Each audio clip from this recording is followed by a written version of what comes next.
That's what I was hoping for, what he did tonight.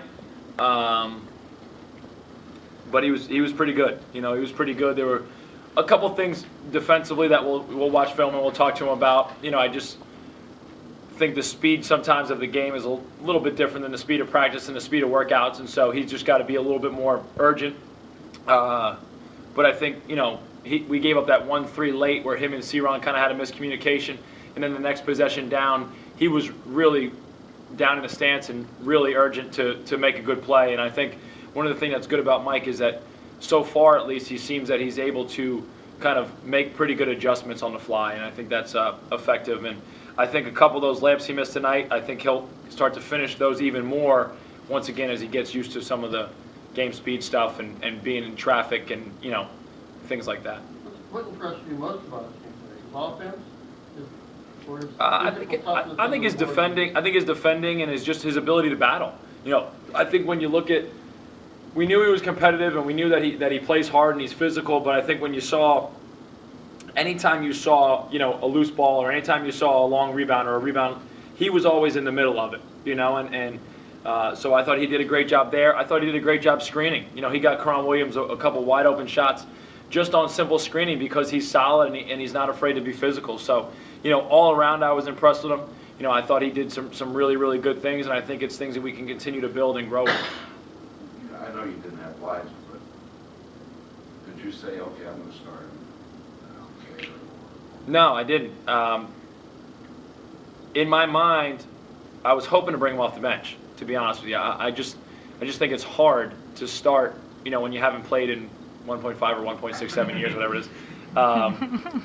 So I think sometimes that's difficult, and your emotions are just, it's hard to control your emotions because you want to play so well and you want to do so many good things. So I didn't want to start him, to be honest, but with Elijah going down and kind of evaluating the last couple days of practice, I just didn't know if Keith would be able to start the game against somebody like Kadeem Colby. Did you think possibly of inserting Treadwell early to get those minutes? I thought about it. I thought it might be an incredible genius tactic by myself that they would not be prepared for in any way, shape, or form. But then I decided against it. Treadwell might not have been prepared. Correct. Hey, Andy, Velton just seems to have this thing about him. And you didn't start in the second half because of the foul. Mm-hmm. Were you hoping that you could, maybe tie it and what happened? He has a lot of things about him, Velton I Jones. understand that. Yeah. But you didn't start in the second half Because of the 3 fouls. I mean, and he only knows really one way, and it's being aggressive and it's trying to make plays, and so it's hard to tell him to try and turn that down, especially when things didn't necessarily go his way in the first half. Sometimes he presses and tries to do even more, and so I wanted to try and give him 5 minutes that he could breathe a little bit.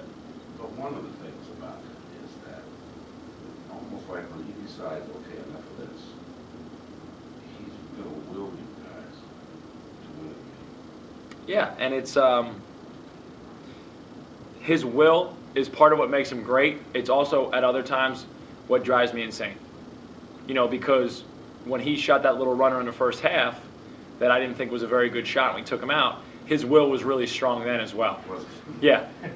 So we had a battle of wills, and it's one of the reasons I love Velton and what we've worked on. And I think some of the things that he's matured with over his time here is understanding how to, put his will in the right direction.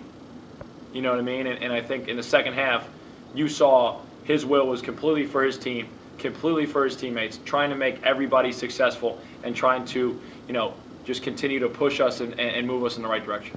Has he pushed himself in that positive will thing pretty much on his own? Sometimes there's some candid conversations that have to go on. But I think part of his maturity, at times maybe his freshman year, you couldn't talk to him about it. It was no conversation. When he decided he was out of it, he was out of it. You couldn't encourage him, you couldn't yell at him, you couldn't try and make him laugh. There was nothing you could try and do to say, all right, I'm going to snap out of it. Now that he's a junior and he's a little more mature and I think he understands how important this stuff is, he might pretend like he's not listening to you, but I think at the end the message kind of sinks in. Like halftime was mainly Velton and Mike my monologue towards Belton. It wasn't much of a conversation, but he still kind of pretends like he doesn't listen. But then when he gets in the game, he starts making better decisions, and so I know that he's listening someplace deep down inside. Do you think it's kind of his persona that, okay, yeah, I'm listening my junior year, but I can't really admit to you that I'm listening to you? It's definitely part of it. I mean, they all have a little of that. You know, they all have a little of it, and I think what's important is that we correct the problems while they're going on. You know, if we would have lost this game tonight and we would have talked about it tomorrow, Velen would have said, listen, I lost my mind for, you know, a stretch or whatever it would have been, but it would have been too late. You know, now, like I said to him, I said, it's so much more important for us to be successful, and it's so much, like, don't waste a game being mad. You only got so many of these left. Like, you're going to be mad at me for a game, and now you might miss an opportunity to win another game in your career because you want to be mad at me. It's not worth it to me. It just doesn't make any sense. And again, it's part of what makes Belton great, but at the same time, it makes you sometimes scratch your head. Talk about the switch that goes on and off with Lucky Jones. The first half, he looks like You literally can see the wasn't all switch, there, can't and you? then the second half, he's just a total different player. I think it's part of being a freshman, and being a freshman who doesn't always mentally prepare himself very, very well. And a lot of freshmen are like that, but Lucky especially. You know, he sometimes just thinks he can show up and play. And at this level, you can't, because everyone's just as athletic. They have scouting reports. They practice. They want to win the game. They do all this stuff. It's not just like, hey, here I am, I'm Lucky. And once he gets kind of through that, you know, like he got beat on the back door early in the first half, and he looked like his feet were in cement. So we got to sit him down and say, look, like, can't have you out there if that's how focused you're going to be and how urgent you're going to be. All of a sudden, then he goes back in the game and he's flying around. And it's like, let's work on doing that as soon as you step on the floor. Let's not wait or waste possessions or time that you're out there, because it doesn't help anybody.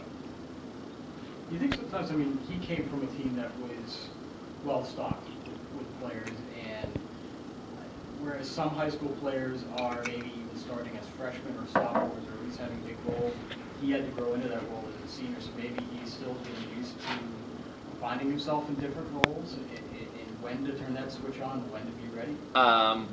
If you know anything about Coach Hurley, if your switch is not on, you're in serious trouble, whether you're the best player on the team or the worst player on the team. So I think it's just got to continually be with Lucky. You just have to continually remind him. I think sometimes in a situation where you are stocked with good talent, if your switch is off, well, then you're not playing. You know, and here you've seen his minutes at times increase and at other times decrease.